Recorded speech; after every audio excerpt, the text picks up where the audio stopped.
It's 6 o'clock. We're going to go ahead and get started. We have a quorum present, so we'll go ahead and call to order the meeting, starting with the Pledge of Allegiance and the Pledge of the Texas flag led by Mr. Chapa. I pledge allegiance to the flag of the United States of America and to the republic for which it stands, one nation, under God, indivisible, with liberty and justice for all. The Texas pledge honor the Texas flag, I pledge allegiance to thee, Texas, one state under God, one and indivisible. Leo with the board mission statement. Through high expectation and equitable opportunity, TMISD will focus on the whole child by providing a safe environment and high-quality curriculum with diverse and enriching experiences. All right, do we have any public comment? No, sir. All right, so next, tell me if I'm wrong, I think we're going to convene in closed session is our next step.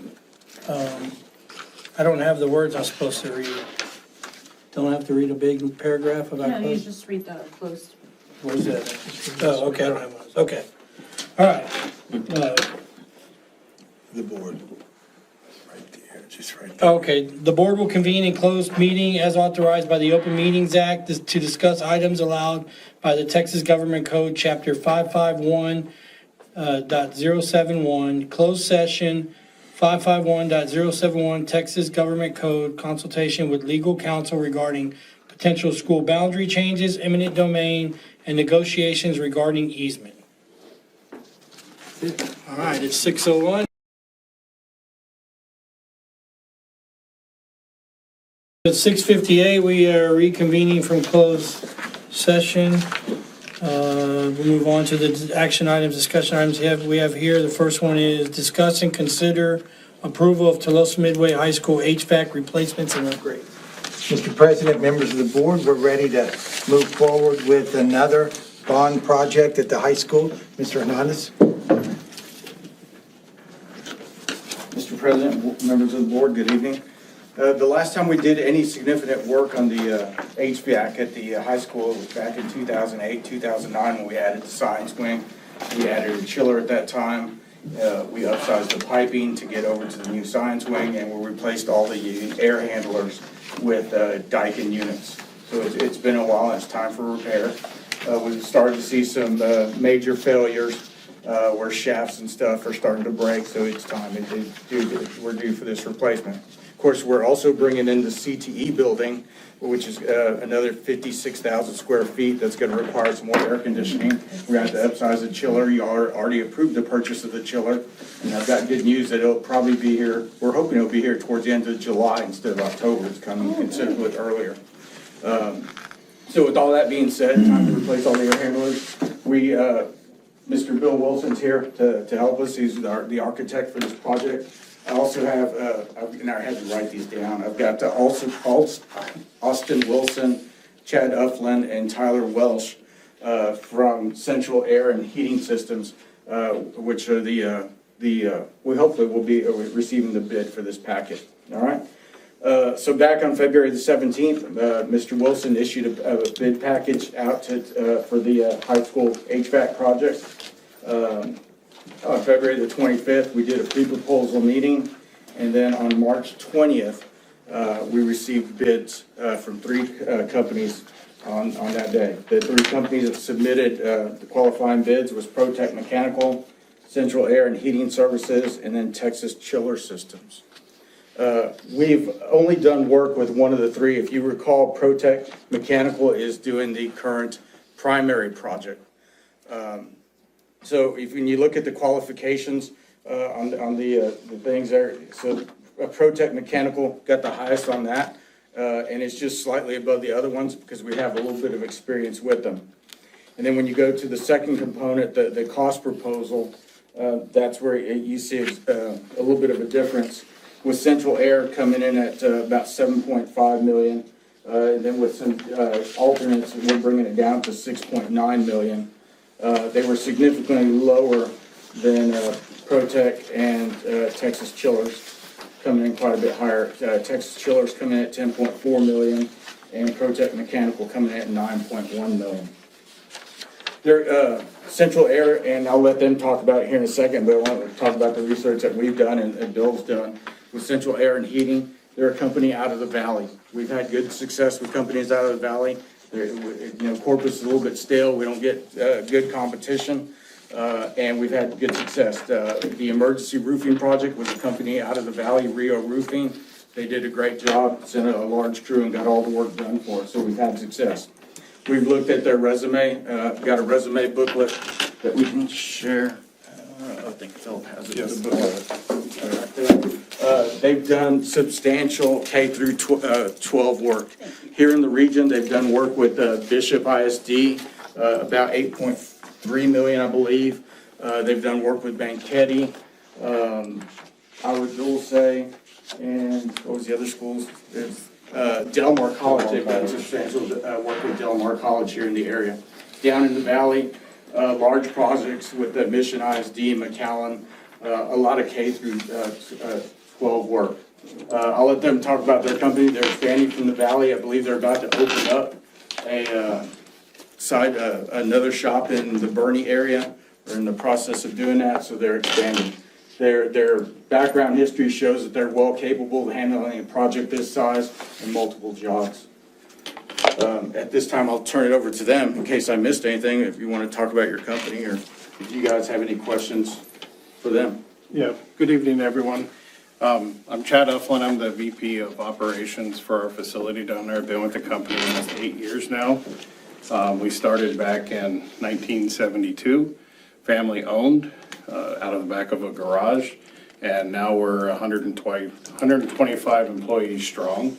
As he stated, we did open up our location in San Antonio. We have an office up there, so now we're able to cover from San Antonio all the way down to the valley in the RGV. We do a lot of K through 12 work. Some of the bigger ones, as you mentioned, McAllen, Brownsville. We've just noticed a lot of their equipment's been changed out, especially with a lot of the funding that came out through COVID and whatnot. So we're branching up towards this area, but we've got a couple other large projects in this area, the American Bank Center. We have POCCA. We're working over at Texas A&M Corpus Christi. So we're taking our philosophies and everything we've been doing in the valley and stretching up as far north as San Antonio. We were actually acquired by a larger company out of Phoenix, Arizona, 3 years ago, Motigent. So now we also have sister companies here in Texas as well. We have one in Austin, one in Fort Worth, one in Dallas, and I can say now because it's being press released on Friday, but we picked up one in Houston. So our abilities to reach out to our partners, if things were to go awry, if we need some help or do some cross things, we're able to bring them in as well. But if you guys have any questions. So and maybe I'm reading this wrong, but when you look at bid alternate number 6, provide additional, that line there, y'all add $90,000. The other group was, one of them was in the millions. How did that come? We didn't exercise that option. We didn't pick it up. We didn't pick it up, okay. So what we were talking about in that option, over at the high school in the existing vocational building and the walkway, the breezeway, there's a number of small transformers and disconnects that are in pretty bad shape. They're rusty and they need to be replaced.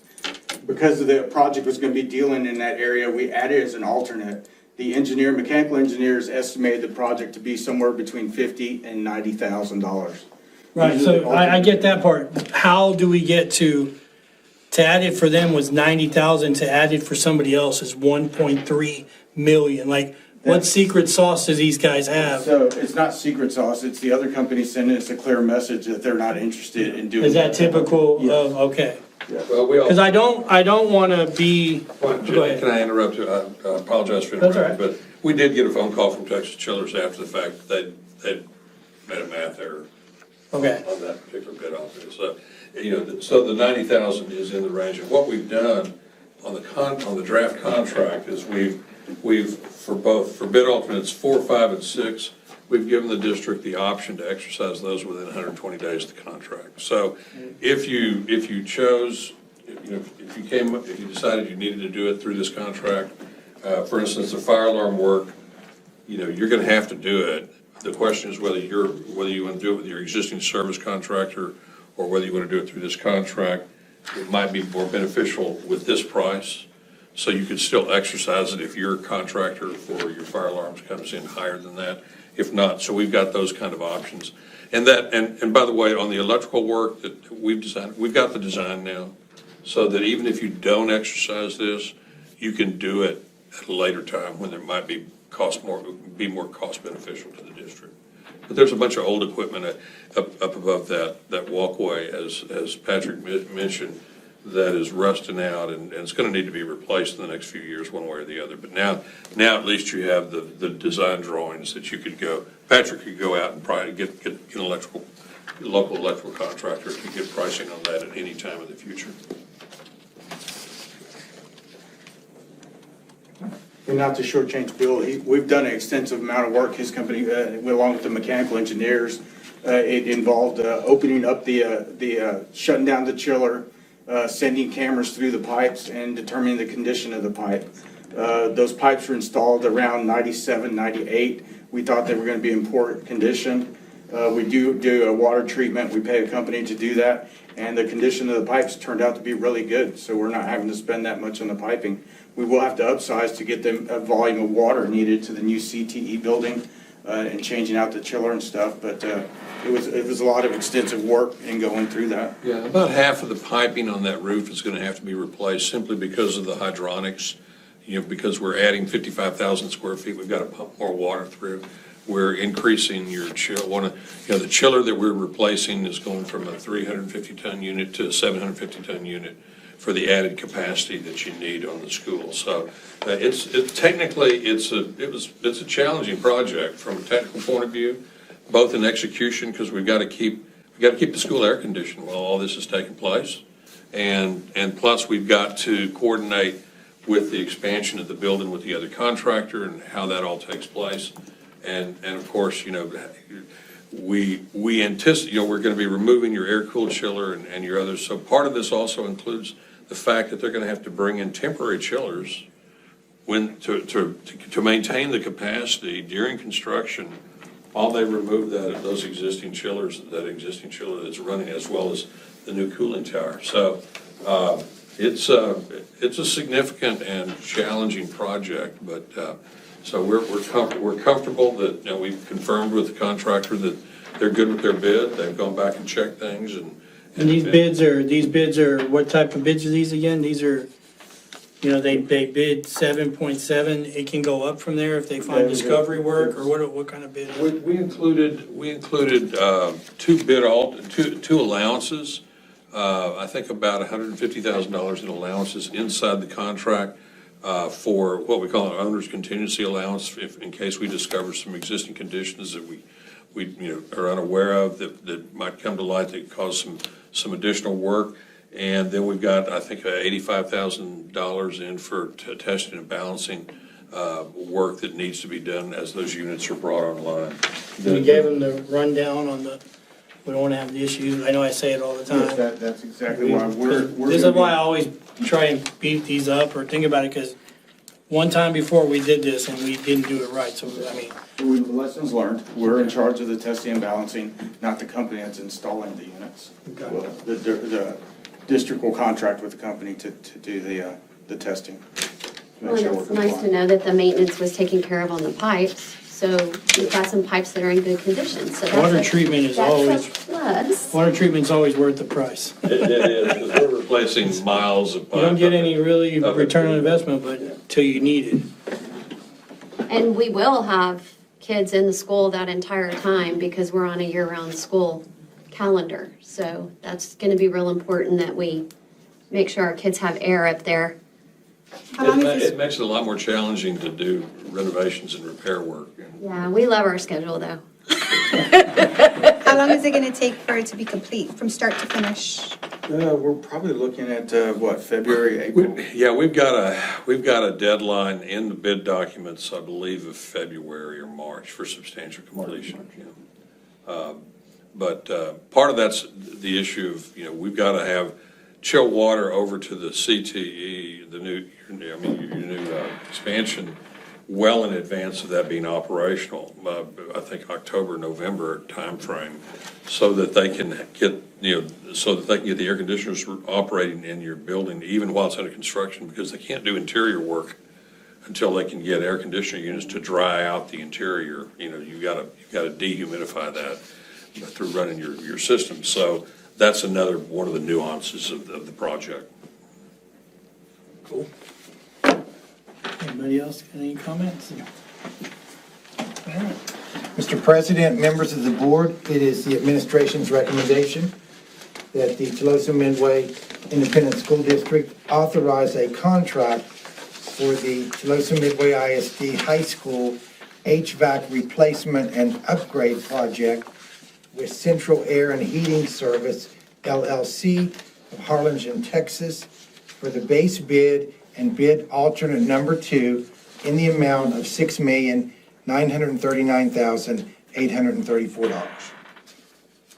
Do we have a motion? I'll make that motion. Kim, I would read it, but I don't have it. second. Mr. Chapa. All right, all those in favor? Motion carries 6-0. Thank you and Thank y'all. congratulations. Thank you. We will get to Thank you work. very much. Progress. All right, next item on the presentation, the Bond 2023 update. Thank you, sir. Mr. President, members of the board, since I had you here on a bond related, we've put together a slide deck presentation to give you an update on where we're at. Mr. Hernandez is going to do that.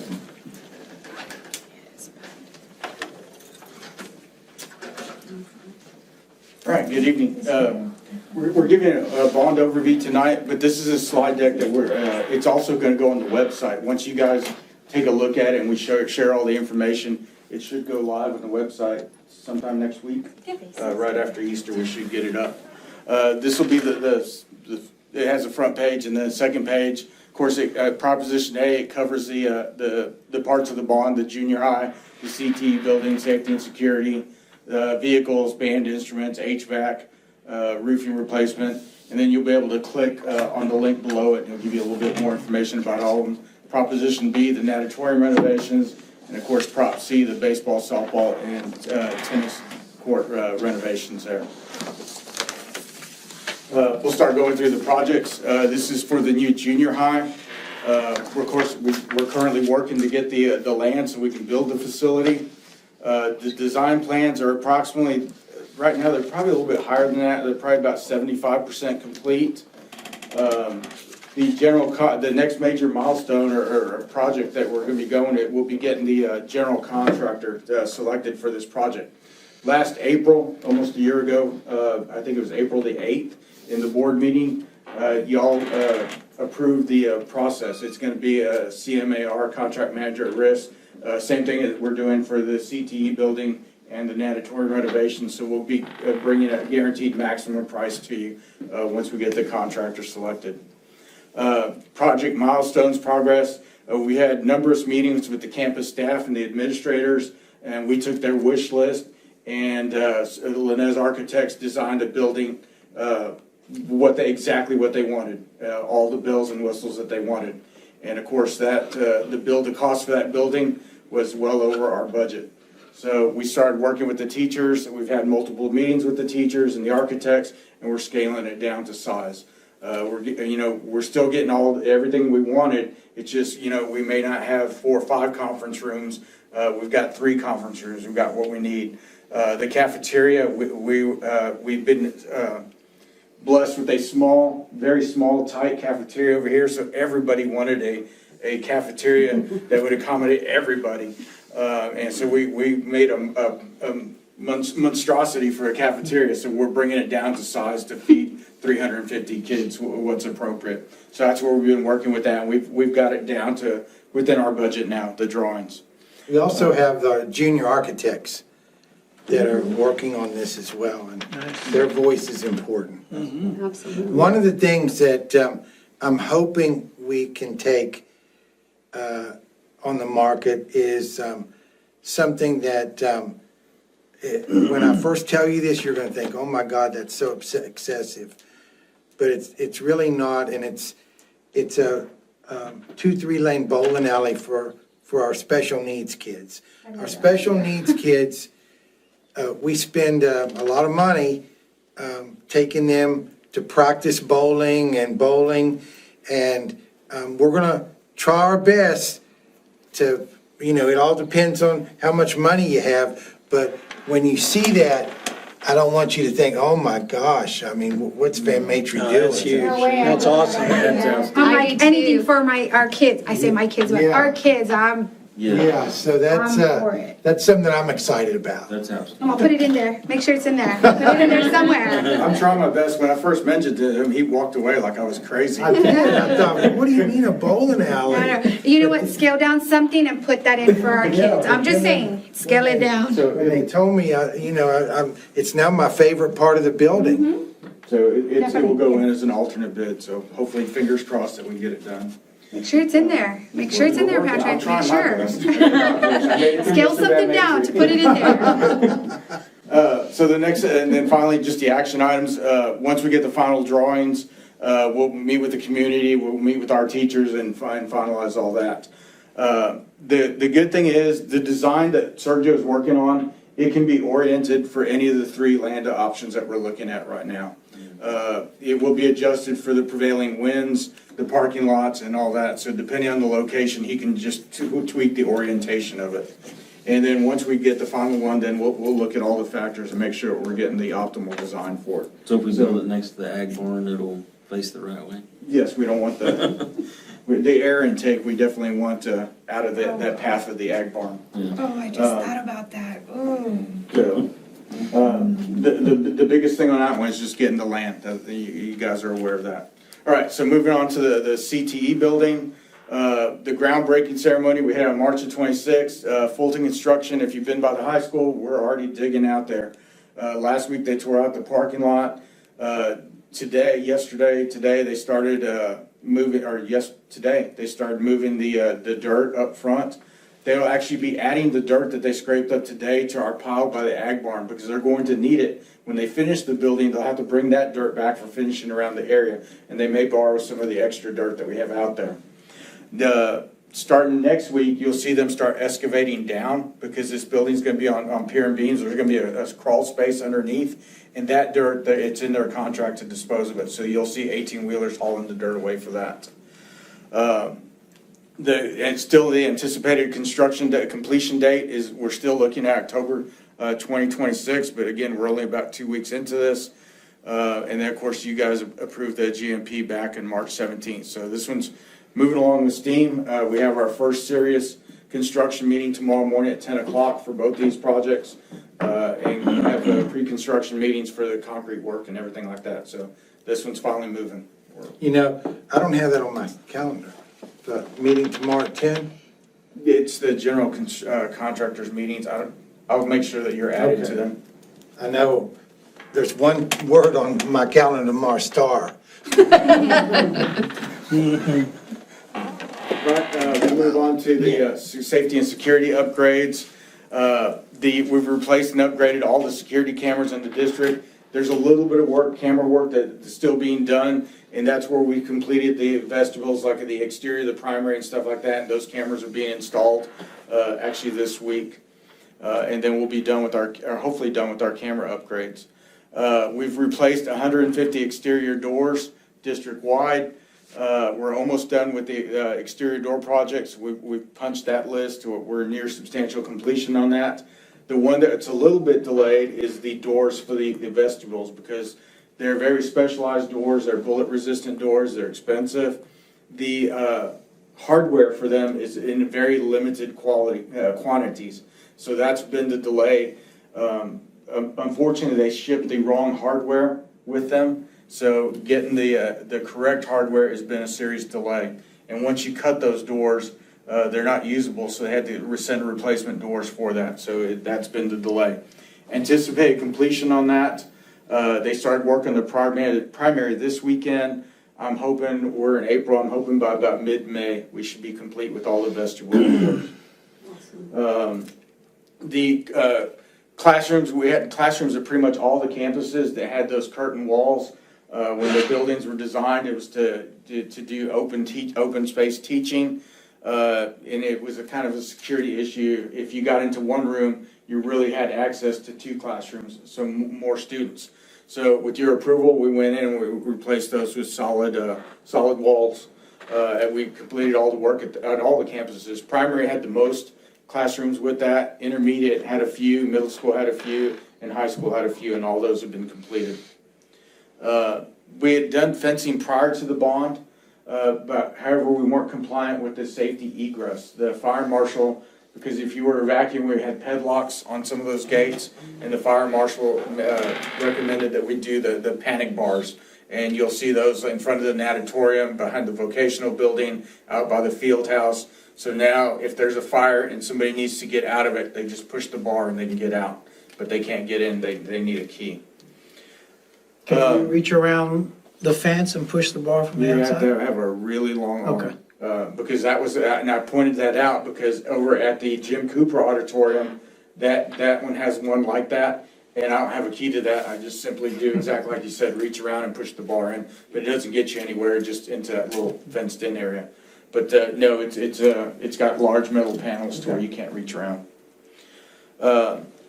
Milestones, of course, we had our big TA audit back in September, October of the school year. We passed our audit. They had a couple of minor recommendations, and all those were completed by February the 15th, 14th. Valentine's Day was our deadline. We're compliant with all that. Action items, we're just continuing to work on the security vestibules, the card access. I forgot to mention that. They're also installing the card access. So once it gets installed, people will have a badge ID, and they'll be able to press it in and walk into the building.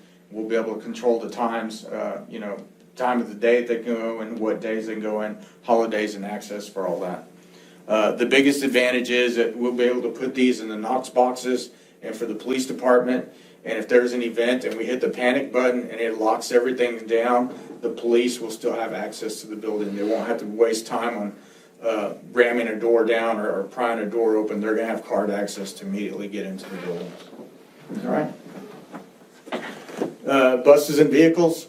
We've purchased 4 large buses. The first were 3 Bluebirds that we purchased last year, and then we purchased another bus about a month ago, and it actually arrived last Thursday. Oh, wow. So we already have that in place. All 4 of the large buses are here. We purchased those 2 activity buses that don't require a CDL. Those are a hit. We are running those constantly. All you have to do is attend a 20-hour certification course through the service center, and then you're eligible to drive those little buses. But those can't run the routes, right? They can. So I was specific. So the ones that we bought are little mini buses. They're black and yellow, and they have loading lights. I specifically purchased them like that. So if they're not black and yellow, no light, you cannot use those for routes. Okay. The ones we purchased, we want to maximize it. So if something goes down, anyone can hop on that has the training can go pick up a kid and help us out. Cool. So yes, we're smart on that one. And then of course the 3 SUVs, also another TM. I've been here 17 years. We never had a white fleet. This is our first white fleet, and it's a hit. They're constantly running and being used for events. It's much more convenient for our staff. They're not having to go to Enterprise, to the airport, or Cal Island, pick up a vehicle and return it. So a really good thing. In addition to the new buses, one of the big things that we've spent $60,000 to date on existing buses and repairing the ACs. It's quite a bit to maintain them and stuff like that. We've got some new policies in place. With Mr. Van Matry's help, we've talked to the coaches. What we were doing is we were traveling to events, and we were using the air condition. The bus was just sitting there idling with the air condition for the kids to hold the kids. And that kills the system because there's not enough air flowing through the system. It creates higher pressures on the compressors. We lose compressors, we blow lines. So now we've told that when we go to an event, we need to shut the bus down and we need to go inside the building or somewhere else. We're not using it as a student storage area to help save the ACs. Most of that work is already completed on that.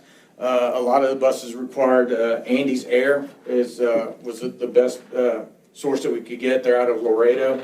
and they've worked with us in getting the contract. They've actually been taking buses to Laredo and bringing them back because they've got a large outfit out there and they get the work done quicker. So Do we we're secure almost bids done for with that. those, Patrick? Sir? Do we secure bids for those jobs? I looked on this just in general. They're also on the purchasing co-op. They're on the Goodbuy board. Okay. So to make sure we're getting a good deal. I got a The main crazy thing is that question. they honor their warranty work. Sorry, go ahead, finish. Go ahead. Are you done? Yes. Sorry. Do any of these buses have seatbelts? Yes, so everything from 2018 on has seatbelts. So how many of our buses that are, We're about half. We're about Half halfway. don't, half and do. eventually what we're trying to do is get it to where all our buses have? As we replace them, I believe I had heard through transportation that there's legislation that somebody was trying to push for all the seatbelts again. Yes. And I understand that, but it's difficult to find anyone that's gonna take an older bus, a 20-year-old bus, and put seatbelts on it and assume the liability. So I don't think it'll pass. But here at TM, as we phase out the buses, all the newer ones, I would have to go get board approval from you to purchase a bus without seatbelts. And I'm not even gonna ask you guys. How to big do is that. our fleet? We're at, right now, a little over, I need to do an auction to get rid of them. Right now, we're sitting at 38 buses. 38 Yeah, buses? 38, And half of them but have four of those- seatbelts? Yes, 4 of them aren't really running. So really, ideally, we're sitting at 32 to 33 buses to cover all our needs. So you have 19 routes. From those 19 routes, how many of those routes are without seatbelts? Typically, about 4 a day, depending on what's down or out for service. About 4 or 5 buses don't have seatbelts.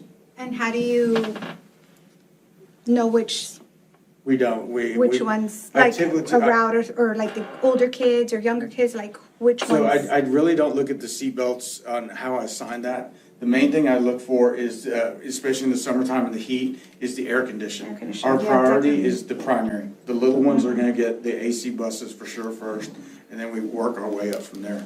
Just because their little bodies can't Yes. adjust to the heat as much as, a high school student or anyone. Ideally, we want air conditioning for everybody, and that's our goal. And how many of our buses do have AC as of right now? Actually, are running. That are running now, about 80% of them. Like I said, I still got a few more that repair, and then we've got the older buses I need to auction, don't even have AC on them. So, Okay. But once you get through with this $60,000, all of the ones that are in the service routes. will be AC. correct. Yeah, we want all our kids with AC. It's too hot. How much longer are we gonna run bus 25? Till it dies. Because that's, it's a $100,000 bus to replace, it's $100,000 to replace it, so, we will Wait, run. what's bus 25? I don't know bus It's 25. the country bus Yes. that breaks down. So it's a little activity bus. That's why we got the 2 newer ones. And right now, we're using the newer ones to go out on field trips. So 25 is 16, 17 years old. So it doesn't leave the district. I get coaches all the time before we had the little activity buses. They're like, let me take it to Beeville. I was like, no, we got to send a wrecker behind it. So you have a chance to come back. So 25, it's an older bus, but it serves us well here in the district. If it breaks down, I can get somebody to cover them fairly quickly. We're in much better shape with Oh, our bus fleet absolutely. compared to 3 or 4 years ago. Yes, we're going the right direction. Good. All right. And then the only other thing that I'm still working on, and we're just kind of on pause until we figure out everything with the junior high. Of course, we want to make sure the junior high happens. But Busology is a company that does an app on your phone, and it tracks the buses. So you as a parent, you will be able to, on your phone, you can set it to give you an alert 5 minutes before the bus arrives in the morning. That way you'll know if there's a bus breakdown, it lets you know you need to look for this bus. At your option, and we'll discuss this, I'll bring it to your approval, but with parent consent, they can put a tag on their child, and then you can see that your child got on the bus, got off at school, got on at school, and That's got awesome. off. So you'll know what time they got home at, and be able to kind of track them. Technology's finally, when this first came out, there were some school districts like Sinton and stuff, and the technology, it's a great idea, but the technology infrastructure wasn't there for it to do it right. And now we can do it right and actually have good information to the parents on. I like that very much, yeah. Once we get we're all ready to go. We're just got to build a junior high first. All right. Fine arts. In band, we had $750,000 allocated for the band. They also had the option of purchasing a trailer with that money. They opted to invest it all in instruments. Over half the instruments are already in place here at the district. There's a couple of expensive instruments that are made once you purchase them. So that's what we're still waiting on, is those band instruments. We've also had $350,000 allocated for the PAC repairs, renovations. It's hard to believe that the PAC's that old already, 10 years. Wow. What we're looking for, there's newer technology for the sound system. They made serious advances on that. So the major things that we're looking at upgrading is the sound system and then some of the lighting. And of course, everything in that is very expensive. So $350,000 doesn't go a long way, but mainly sound and lighting is what it'll be going through. Instruments have arrived, and then we're just waiting on items that will require procurement to move forward with the PAC. We're in the busy time of the year right now. Once, hopefully we go all the way to state and win with One Act Play, but once we're done with that, then we can get consultants in and take a look and see what upgrades need to get done. Natatorium upgrades, again, the construction began in mid-March. They're currently working on the demolition. Week before last, we actually drained the pool. They've started work in there. I'll get some photographs so we can share on the board connection. I think you've shared some already. But like the louvers have been removed. They've cut into the door. A lot of demo work has been done. They're starting to remove the equipment and everything, so it's starting to make some progress. If you look from the back side from Horseshoe, you can see that flat area. That's where the mechanical room for the air handler for the chiller system will go in there. But they're also using it as an entry point to get underneath the building and do the repairs that they need to do underneath there. They've made friends with the foxes. I was gonna say, they're under there too. They thought I was joking. I said, just because the foxes are there, they're friendly. And they thought I was joking, but they've met the family down there. They're friendly, but stay away. Athletic upgrades to baseball and softball from Proposition C. That is completed. Hellas did the turf, and we upgraded the scoreboards at both baseball and softball. It's a project milestone. It was work that was completed in 77 days. It was awesome. And we've spent all the money on that project, so we are done with that. Awesome. The tennis courts, again, completed. We did the tennis courts. We resurfaced at the high school. We didn't do anything to the middle school. The middle school stayed the same. High school has a little more use, so it was time to get the resurfaced. The coach really wanted the TM colors on there. I think he had seen the courts at Southwest Texas or Texas State. Were similar to our colors, and that's what he wanted, that resurfaced and everything. That's cool. All right. They're real pretty. Yeah. I gotta Very see nice. that. All right, and then this will be the information that's on the website for you to contact. Congratulations to y'all. We're up to date. Nice. Great job. That's all we have. All right. Thank you, Patrick. All right, so the future meetings, we have April 21st. And now we do have a motion to adjourn the meeting. I'll make that motion. Kim? Second. Mr. Chapa? All those in favor? Motion carries 6-0. All right. Great job, everyone. Thank you. Thanks.